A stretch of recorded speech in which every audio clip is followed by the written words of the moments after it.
एक ससुराल में देवरानी की नॉनवेज, जेठानी की वेजिटेरियन रसोई। आज तो माँ जी मेरे हाथ का नॉनवेज लेग पीस खाकर खुश हो जाएंगी। वाह, मेरे बनाए दाल मखनी की खुशबू कितनी अच्छी आ रही है। आज तो इसे नान से खाकर उंगलियां ही चाटते रह जाएंगे। दोनों बहुएं अपने बनाए खाने की तरफ देखते हुए चलती हैं कि आपस में टकरा कर गिर जाती हैं, जिससे उनकी सब्जी भी गिर जाती है। ओई माँ, मेरी कमर। दीदी, आप ध्यान से देख कर नहीं चल सकती थी? आपने मेरे बनाए खाने को गिरा दिया। दैया रे दैया, मेरी कमर तोड़ दी। मैं क्यों देख कर चलूं? तुम्हें चलना चाहिए था। मैंने तुम्हारे खाने को नहीं गिराया, तुमने मेरे खाने को गिरा दिया और बर्बाद कर दिया। पता भी है कितनी मुश्किल से बनाकर लाई थी। तुम चाहती ही नहीं हो कि माँ जी पापा जी मेरे हाथ का खाना खाकर खुश हो जाएं। अच्छा, ये बात तो मुझे आपसे कहनी चाहिए थी कि आप खुश नहीं हो। रसोई अलग करके भी आप मेरे से लड़ती रहती हो। यही तो मैं बोल रही हूँ, रसोई मैंने अलग कर ली है, तब भी तुम मेरे खाने के पीछे पड़ी हो। आखिर क्यों देवरानी जेठानी छोटी सी बात के लिए इतना झगड़ रही थी, और ऐसी क्या वजह रही कि दोनों की रसोई अलग हो गई? पूरी बात जानने के लिए कहानी में कुछ समय पीछे चलते हैं, जहां पर घर की बड़ी बहू आरती बढ़िया बढ़िया शाकाहारी स्वादिष्ट व्यंजन बनाकर अपने ससुराल वालों को हमेशा खुश रखती थी। आज शाम के खाने में आरती ने राज कचौड़ी, पालक पनीर, सोया चाप पूरी बनाई थी, जिसकी खुशबू से ही घर वाले कहते हैं, आ हा हा हा हा, वाह बहू वाह। मुझे तो खाने की इतनी अच्छी खुशबू आ रही है कि रुका ही नहीं जा रहा। जल्दी से बहू खाना परोस दे। बहू, सबसे पहले मेरी प्लेट में दाल, फिर अपने ससुर जी की प्लेट में खाना रखना। अरे माँ जी पापा जी, चिंता मत कीजिए, मैं दोनों को ही साथ में खाना परोस देती हूँ। भाभी, अपने देवर को मत भूलना। सबसे पहले मुझे राज कचौरी दे दीजिए, मेरी फेवरेट है। हाँ हाँ, ये लो। आप सब तो रुकेंगे नहीं, इसलिए राज कचौरी की मैंने पहले ही प्लेटिंग कर ली थी। आइए सब एक साथ खाते हैं। सब खाना खाकर बहुत खुश होते हैं। वाह बहू, बहुत बढ़िया खाना बनाती हो। कहीं तुम्हारे इस अच्छा खाना बनाने की वजह से हमारी आदत न खराब हो जाए और हम भुक्कड़ मोटे ना हो जाए। बिल्कुल सही बोला पापा आपने। तुम्हें पता है आरती, ऑफिस में तुम्हारे हाथ का लंच खाकर मेरे कलीग काफी खुश हो जाते हैं। मेरे लिए नहीं बचता कभी कभार तो। ठीक है, अब से मैं एक्स्ट्रा खाना रख दिया करूंगी। ऐसे ही सब आरती के बने खाने को खाकर खुश रहा करते थे, और आरती भी गुनगुनाते हुए खाना बनाती है। मैंने पायल है छनकाई, अब तो आ जाओ हर जाई, मेरी सांसों में तू है बसा, ओ सजना आ जाना अब तरसा। आहा, मेरी बहू गुनगुना रही है, लेकिन आदत डालो, क्योंकि इस रसोई में अब तुम्हारी देवरानी भी आने वाली है, तो तुम्हें रसोई को बांटना पड़ेगा। बांटना पड़ेगा तो बांट लूंगी माँ जी। हम दोनों प्यार से इस रसोई में खाना बनाएंगे और आप सबको खिलाएंगे। हाँ बिल्कुल। कुछ दिनों में रमेश की शादी शोभा नाम की लड़की से हो जाती है, और पहली रसोई में वेजिटेरियन खाना बनाकर सबको खुश कर देती है। लेकिन रात के डिनर भी नॉनवेज बनाकर डाइनिंग टेबल पर वो रख देती है, जिसे देखते ही ससुराल वाले पागल हो जाते। उनके मुंह से पानी टपकने लगता, और अजीब खाने की महक से आरती अपनी नाक बंद कर लेती है। ओहो, ये तुमने इतना तेल वाला क्या बनाया है? इतना अजीब सा दिख रहा है, मुझे बहुत बदबू आ रही है। शोभा, क्या है ये? अरे बहू, छोटी बहू ने चिकन लेग पीस बनाया है, और इसके साथ खमीर वाली रोटी। आहा हा हा, मजा आ गया। आज तो नॉन वेजिटेरियन खाना खाएंगे हम। हाँ, मैं भी कब से तरस रही थी नॉनवेज खाना खाने के लिए, आज आखिर बन ही गया। शोभा, जल्दी से परोस दो। मुझे पता था आप सब लोगों को नॉनवेज खाना बहुत पसंद आएगा, इसलिए मैंने तो chicken leg piece, chicken korma, chicken lababdar, tandoori chicken. हे भगवान, आप सब लोग नॉन वेजिटेरियन हैं, लेकिन मैं तो हमेशा वेजिटेरियन खाना बनाती थी और आप सब लोग मजे से खाते थे। आज अचानक से नॉनवेज कैसे? अरे भाभी, आप वेजिटेरियन खाना बहुत अच्छा बनाती हैं, लेकिन हम तो नॉनवेज भी खाते हैं। आपने कभी बनाया नहीं तो हमने भी कभी जिक्र नहीं किया। लेकिन अब शोभा बनाया करेंगी तो हम खाया करेंगे। हाँ बहू, आ जा, तू भी बैठ। छी छी छी छी, मैं शाकाहारी फैमिली से हूँ, नॉनवेज खाना बनाना तो दूर, मैं देख भी नहीं सकती। मुझे ये बर्दाश्त नहीं है। आप सबको खाना है तो खाइए। ओहो, तुमने तो रसोई भी अशुद्ध कर दी। मैं जा रही हूँ यहाँ से। अच्छा, तुम अपना बनाया हुआ वेजिटेरियन खाना खा लो, हम सब नॉनवेज खाना खाकर बात करते हैं। देखो खाना ठंडा हो रहा है, शोभा को अच्छा नहीं लगेगा। हाँ ठीक है, जा रही हूँ मैं यहाँ से। आरती अपने कमरे में जाकर खाना खाती है कि उसका खाना खाने का भी मन नहीं करता और परेशान होकर कहती है, हे भगवान, इस शुद्ध घर की रसोई में नॉनवेज खाना बन गया। अब तो मैं पूजा पाठ भी नहीं कर पाऊंगी और खाना कैसे खाऊंगी। मेरी फैमिली तो नॉन वेजिटेरियन निकली और मैं वेजिटेरियन। अब क्या होगा? लगता है अब सब लोग छोटी बहू के हाथ का रोज नॉनवेज खाना खाएंगे और मेरे हाथों का कोई नहीं खाएगा। नहीं, मैं उस रसोई में खाना नहीं बनाऊंगी। मुझे तो अपनी अलग अलग रसोई चाहिए। बस मुझे माँ जी पापा जी से बात करनी होगी। सबके खाना खाने के बाद देवरानी नॉनवेज के बर्तन सिंक में रख देती है। दीदी, मैंने खाना बनाया था, रसोई साफ कर दी है, आप बर्तन साफ कर दीजिए, हम दोनों काम बांट कर करेंगे तो सही रहेगा। क्या बोला तुमने? मैं या नॉनवेज के बर्तन साफ करूंगी? तुमने सोचा भी कैसे? डाइनिंग टेबल पर समझ नहीं आया क्या कि मैंने क्या बोला? तुम बर्तन साफ करवाने की कह रही हो, मैं इस रसोई में खाना नहीं बनाऊंगी। माँ जी, पापा जी, यहाँ पर आ जाइए, मुझे ये रसोई अलग चाहिए। जेठानी जी, रसोई में वेज और नॉन वेज खाना बनाना आजकल कॉमन है, आप इतना हाइपर क्यों हो रही हैं? तुम्हारे लिए नॉर्मल बात होगी, मेरे लिए हाइपर ही है, क्योंकि वेजिटेरियन फैमिली से बिलोंग करती हूँ मैं और मैं नॉनवेज वालों के साथ कॉम्प्रोमाइज नहीं कर सकती। तभी दोनों की लड़ाई की आवाज सुन घर वाले रसोई में आ जाते हैं और दोनों बहू को शांत कराते हैं। क्या हो गया बहू, तुम दोनों क्यों चिल्ला रही हो? माँ जी, मुझे अलग अलग रसोई चाहिए, मैं इस नॉनवेज वाली रसोई में खाना नहीं बनाऊंगी। अभी मेरा फाइनल डिसीजन है। नॉनवेज खाना खाकर आप लोगों ने मुझे धोखा दिया है। अरे बहू, इसमें धोखे वाली कोई बात नहीं है। तूने कभी नॉनवेज बनाया नहीं, न हमने जिक्र किया। अब छोटी बहू बना रही है तो हम खाएंगे ही। पर तुझे जैसे कि अलग रसोई चाहिए तो हमारे घर में एक चूल्हे वाली रसोई है, तू उस रसोई को ले ले। ठीक है पापा जी, अब से मैं उस रसोई में खाना बनाऊंगी, क्योंकि यहाँ के तो बर्तन भी नॉनवेज के हो गए हैं। एज यू विश दीदी। शोभा अपनी रसोई में नॉनवेज खाना बनाती है और आरती चूल्हे वाली रसोई को साफ कर नई शादी के बर्तन निकाल लेती है। जहाँ खिड़की के पास थोड़ी जगह थी तो वहाँ मिट्टी और सब्जी के बीज डालकर कुछ सब्जी भी उगा लेती है। जब तक वह सब्जियां उग नहीं जाती तब तक आरती बाहर की सब्जी लाकर खाना बना देती है और अपने सास ससुर को अच्छा खाना बनाकर खिलाती है। लेकिन तभी शोभा भी चिकन दम बिरयानी, चिकन शोरमा लाकर घर वालों को दे देती है। नॉनवेज खाना तो सब खा लेते हैं, लेकिन वेजिटेरियन खाने को कोई छूता भी नहीं है। ये देख आरती को गुस्सा चढ़ जाता है। शोभा, तुम जो कर रही हो तुम्हें ये बिल्कुल भी शोभा नहीं दे रहा, इसलिए अपनी फालतू की हरकत करना बंद कर दो। तुम्हारे नॉनवेज बनाने की वजह से किसी ने भी मेरे वेज खाने को नहीं छुआ, तो इसमें मेरी गलती नहीं है। आपको नॉनवेज बनाना आना चाहिए तो उन्हें नॉनवेज बनाकर खिला देती, तो वो मेरे हाथ का नहीं खाते। मैं क्यों खिलाऊं? मैं वेज खिला रही थी तब भी वो खुश ही थे। हाँ तो ठीक है ना दीदी, मुझसे लड़ने के बहाने मत ढूंढो। अब रसोई अलग कर चुकी हो, वैसे भी मैंने माँ जी से पूछ कर बनाया है, आपको भी पूछ कर ही वेज बनाना चाहिए।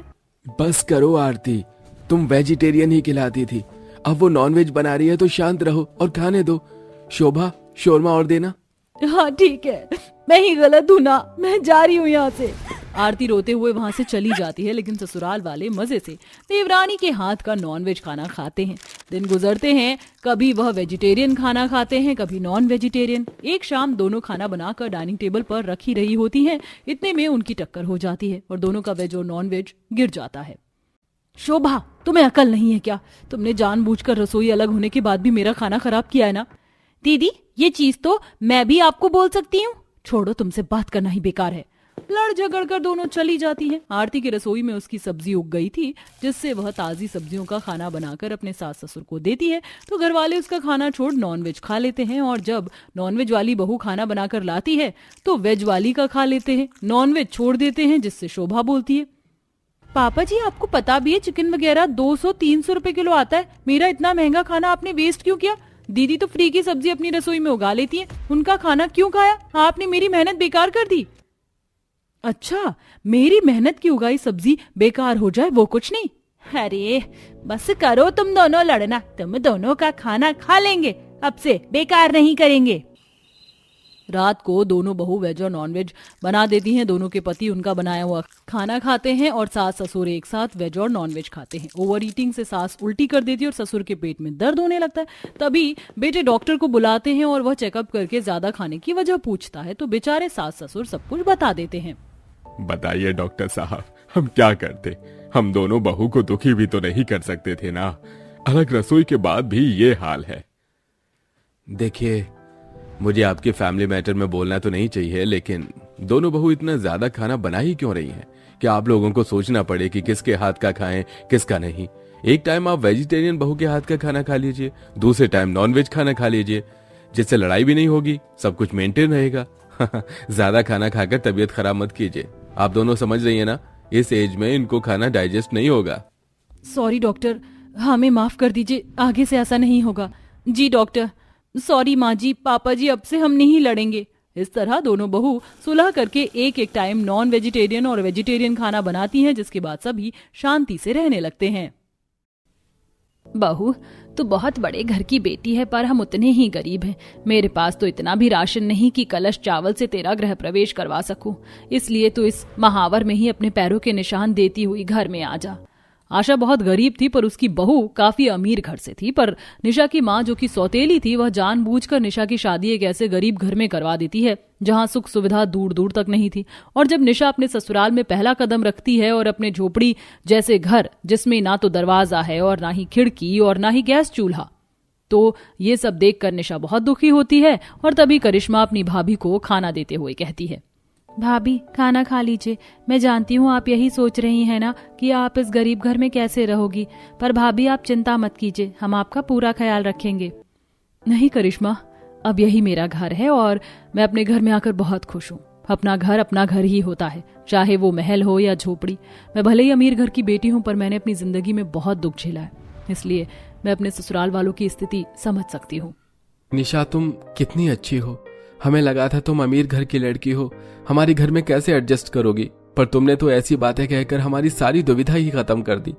मुझे लगता था कि तुम भी गरीब हो, पर मुझे आज ही पता चला कि तुम काफी अमीर हो और तुम्हारी सौतेली माँ ने तुम्हारे साथ सही नहीं किया। नहीं राहुल, उन्होंने मेरी शादी तुमसे करवाकर जिंदगी में पहली बार मुझ पर एहसान किया है। निशा की ससुराल काफी गरीब था, पर निशा अपने ससुराल में आकर बहुत खुश थी, क्योंकि सब उसे बहुत प्यार करते हैं। अब इसी तरह कुछ दिन बीत जाते हैं, पर अब तक करिश्मा अपनी भाभी को घर का कोई काम नहीं करने देती। ऐसे ही एक दिन, करिश्मा हटो, आज मैं खाना बनाऊंगी। 10 दिन हो चुके हैं मुझे, पर कोई मुझे कुछ काम ही नहीं करने देता।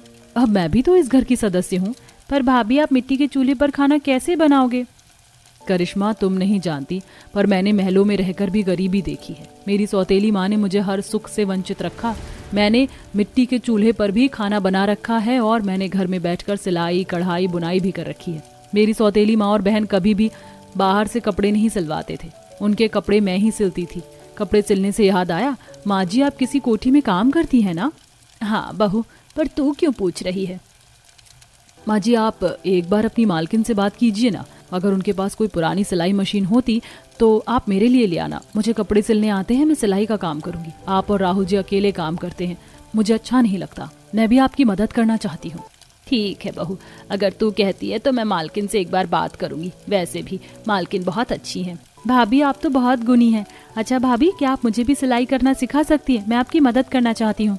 हाँ करिश्मा, क्यों नहीं, बस सिलाई मशीन आने दो। निशा के कहने पर आशा जब अपनी मालकिन के घर सफाई करने जाती है तो वह उससे उसकी खराब सिलाई मशीन मांग लेती है और घर लेकर आती है। बहुत जल्द निशा खुद से वह सिलाई मशीन ठीक करती है और सिलाई करने के लिए बैठ जाती है। साथ ही साथ वह अपनी नंद को भी सिलाई करना सिखाती है और करिश्मा घर घर जाकर सभी को अपनी भाभी के बारे में बताती है। काकी, मेरी भाभी को बहुत अच्छी सिलाई करनी आती है। अब आपको उन महंगे टेलर को कपड़ा और पैसा देने की जरूरत नहीं है। मेरी भाभी कम पैसे में आपके हिसाब से कपड़ा बना देंगी और बचा हुआ कपड़ा भी अगर आप मांगेंगे तो वो आपको दे देंगी। अरे करिश्मा बेटा, ये तो बहुत अच्छी बात है। वैसे भी शादी का सीजन आ रहा है, शादी के लिए तो मुझे बहुत सारे कपड़े सिलवाने हैं। मैं तो सोच सोच कर परेशान हो रही थी कि सिलाई में ही पैसे बर्बाद हो जाएंगे, पर तूने मुझे ये बहुत अच्छी खबर दी है। अब तो मैं अपने सारे कपड़े तेरी भाभी से ही सिलवाऊंगी। अब पूरे गांव वालों को पता चल जाता है कि निशा को बहुत अच्छी सिलाई करनी आती है, इसलिए वह सभी अपना कपड़ा लेकर निशा के पास आते हैं। बहुत जल्द निशा का काम अच्छा चलने लगता है और अब भी निशा उतने ही पैसे नहीं कमा पाती जितना वो चाहती थी। भाभी, क्या हुआ? अब तो आप पैसे भी कमा रही हो, फिर भी इतनी दुखी क्यों नजर आ रही हो? करिश्मा, इन पैसों से कुछ नहीं होगा। जब मैं इस घर में आई और मैंने अपने ससुराल वालों की गरीबी लाचारी देखी तो मैंने खुद से वादा किया था कि मैं बहुत जल्द अपने इस झोपड़ी से घर को महल बना दूंगी, पर इतने कम पैसों से मैं अपना सपना पूरा कैसे करूंगी? कोई बात नहीं भाभी, देखना एक दिन आपका ये सपना भी पूरा होगा। वैसे भाभी, आप अपने मायके में और क्या क्या करना जानती थी? मुझे तो घर के सारे काम आते हैं करने। मैं तो एक सर्वगुण संपन्न बहू हूँ। चाहे मुझसे तुम खाना बनवा लो, मेकअप करवा लो, कपड़े सिलवा लो, मैं हर चीज में परफेक्ट हूँ। अरे वाह, मेरी बहू को मेकअप करना भी आता है। बहू, अगर तुझे मेकअप करना आता है तो क्या मैं अपनी मालकिन से बात करूं? उसकी भतीजी की शादी है, वह मेकअप करने के लिए एक पार्लर बुक कर रही है, पर शादी का सीजन इतना तगड़ा है कि कोई भी पार्लर खाली ही नहीं है। हाँ माँ जी, क्यों नहीं, मुझे हर तरह का मेकअप करना आता है। मेरी सौतेली माँ जब मुझे मारा करती थी तो मैं बचने के लिए अपनी दोस्त की बहन के घर जाती थी। उनका खुद का बहुत बड़ा पार्लर था, मैंने उनसे पार्लर का कोर्स सीख रखा है। तो फिर ठीक है बहू, तू कल मेरे साथ कोठी चलना। और करिश्मा बेटा, तू सिलाई का काम संभाल लेना, तेरी भाभी अभी कुछ दिन बिजी रहने वाली है। अगले दिन आशा अपनी बहू को अपनी मालकिन अर्चना के पास ले जाती है और अपनी बहू के बारे में बताती है, और अर्चना निशा को मेकअप का सारा सामान देती है, जिसके बाद निशा अर्चना को बहुत अच्छे से तैयार करती है। वाह, तुमने तो सच में बहुत अच्छा तैयार किया है मुझे। इतना सुंदर तो कभी पार्लर वाली ने भी मुझे नहीं सजाया, मानना पड़ेगा। वैसे तुम्हारे हाथों में इतना अच्छा हुनर है, तुम किसी बड़े ब्रांड के लिए काम क्यों नहीं करती? वहां पर तुम मॉडल को सजाओगी तो जानती भी हो एक बार में कितना पैसा कमा लोगी। पर मैं किसी ब्रांड के लिए कैसे काम करूं? मैं तो बहुत गरीब हूं, मुझे इन सब के बारे में कुछ नहीं पता।